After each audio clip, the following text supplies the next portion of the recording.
Hello everyone. I'm here with a very important lesson as figures of speech.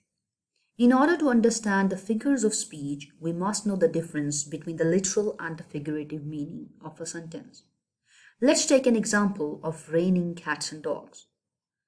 Literally, it means that cats and dogs are falling down from the sky as raindrops. But figuratively, nothing like that is actually happening. It simply means the heavy rain. So the conversation carrying figures of speech talks about one idea, but it conveys a totally different idea.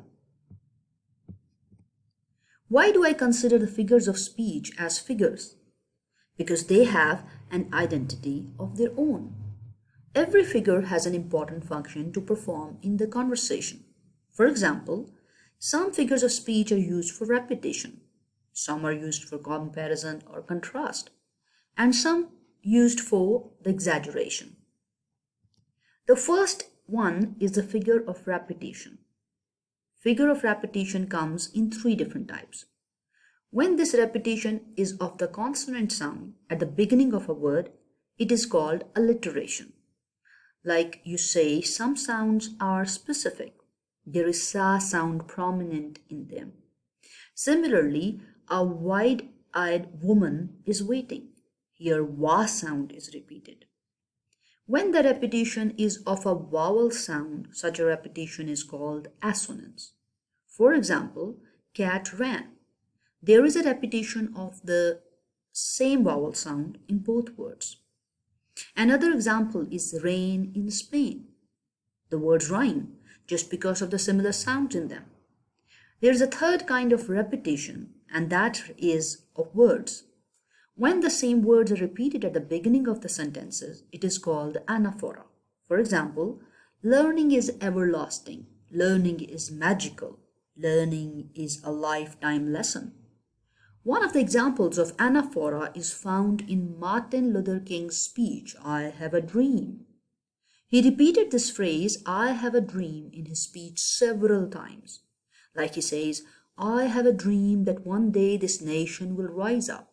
I have a dream that every valley shall be exalted. Next comes the figure of speech that is given a human appearance.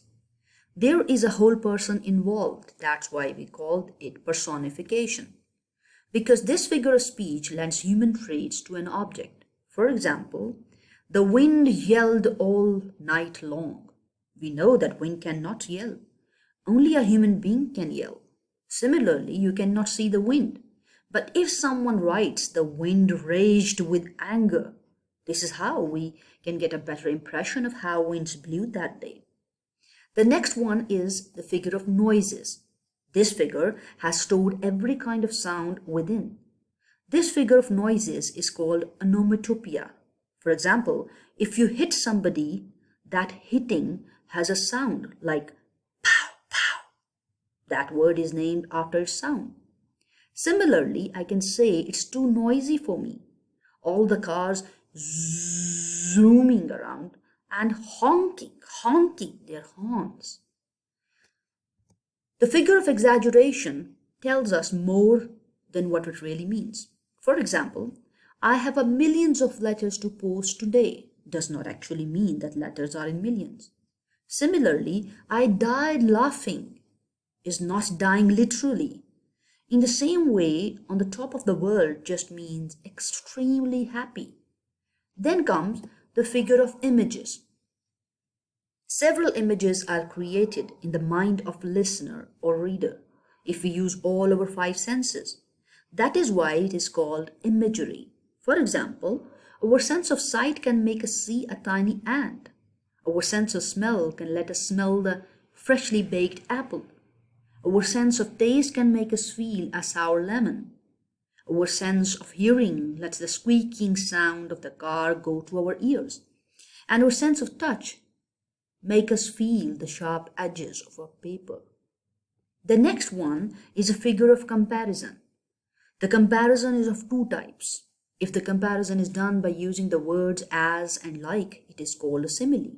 For example, I slept like a baby. Figuratively, it means that I slept very peacefully, as the babies do. If the comparison is done with as or without as or like, it is called metaphor.